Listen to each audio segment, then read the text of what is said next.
برے وقت میں کندھے پر رکھا گیا ہاتھ کامیابی پر بجنے والی تالیوں سے زیادہ قیمتی ہوتا ہے۔ اداسی بہت بھوکی ہوتی ہے، انسان کی مسکراہٹ کو کھا جاتی ہے۔ زمین اور اہل زمین کے درمیان بکھری اچھی باتوں اور عادتوں کو اس طرح چنو جیسے پرندے زندگی کے لیے رزق چنتے ہیں۔ حال پوچھ لینے سے حال ٹھیک نہیں ہو جاتا، لیکن ایک تسلی سی ہو جاتی ہے کہ اس دنیا کی بھیڑ میں کوئی اپنا بھی ہے۔ ہمیں الف انار سے زیادہ الف انسانیت سیکھنے کی ضرورت ہے۔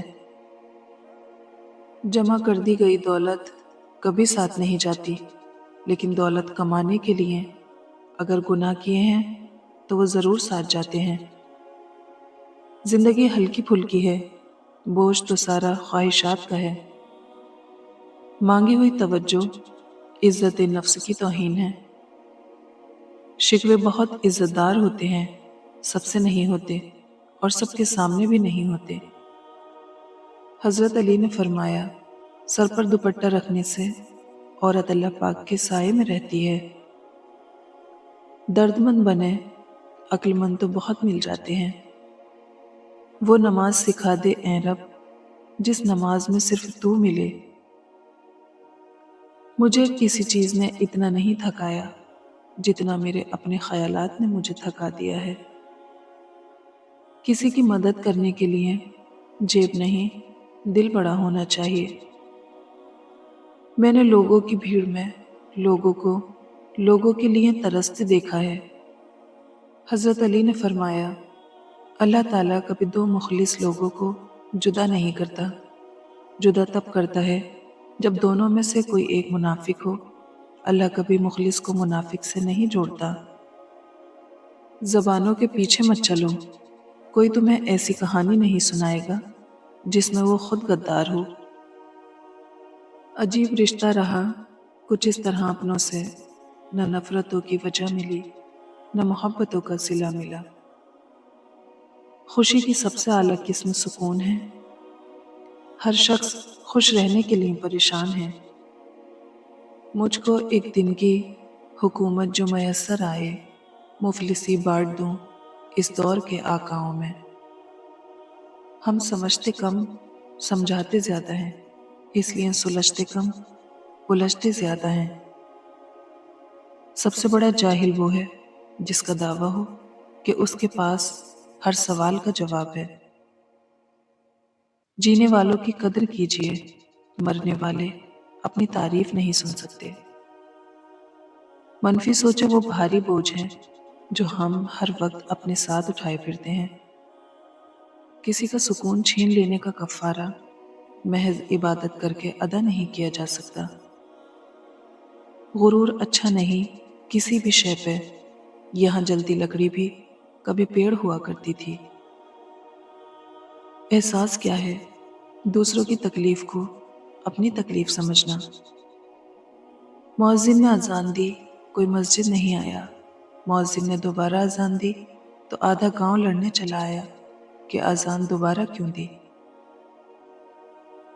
کچھ لوگوں کو پتہ ہی نہیں چلتا کہ ان کے کچھ فیصلے فاصلوں کا سبب بن جاتے ہیں۔ اگر رشتوں کو بچانا چاہتے ہو تو اپنی غلطیوں کو سدھارنا سیکھو۔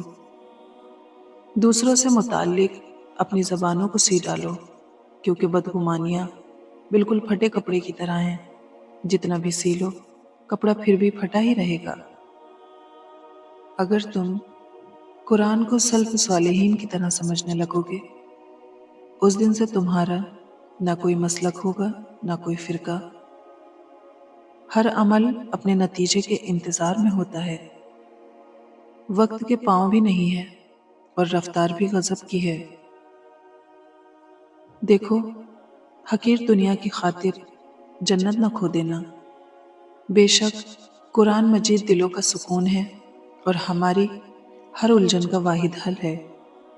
ان رحمت اللہ قریب من المحسنین، یقیناً اللہ کی رحمت نیک لوگوں سے قریب ہے۔ اپنی ساری باتیں اپنے رب کے ساتھ کرو اور اپنے رب کی باتیں رب کی مخلوق کے ساتھ کرو۔ اور جب اللہ کا کرم ہو جاتا ہے تو سالوں کی محنت کا پھل لمحوں میں ملنے لگ جاتا ہے۔ اے اللہ، ایسی کامیابی دے جس کے بعد کوئی ناکامی نہ ہو۔ جان لو کہ اللہ ہی کے ذکر سے دلوں کو اطمینان نصیب ہوتا ہے۔ جن گھروں میں اللہ پاک کا ذکر ہوتا ہے وہاں سکون، محبت اور برکت نظر آتی ہے۔ ہمیشہ میٹھے الفاظ بولو تاکہ کبھی الفاظ واپس لینے پڑ جائیں تو کڑوے نہ لگیں۔ قرآن پاک کی خوبصورتی یہ ہے کہ تم اسے بدل نہیں سکتے، لیکن یہ تمہیں بدل سکتا ہے۔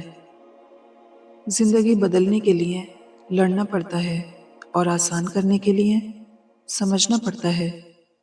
وقت آپ کا ہے، چاہو تو سونا بنا لو یا پھر چاہو تو سونے میں گزار دو۔ محبت کی ابتدا بھی اللہ ہے اور انتہا بھی اللہ ہے۔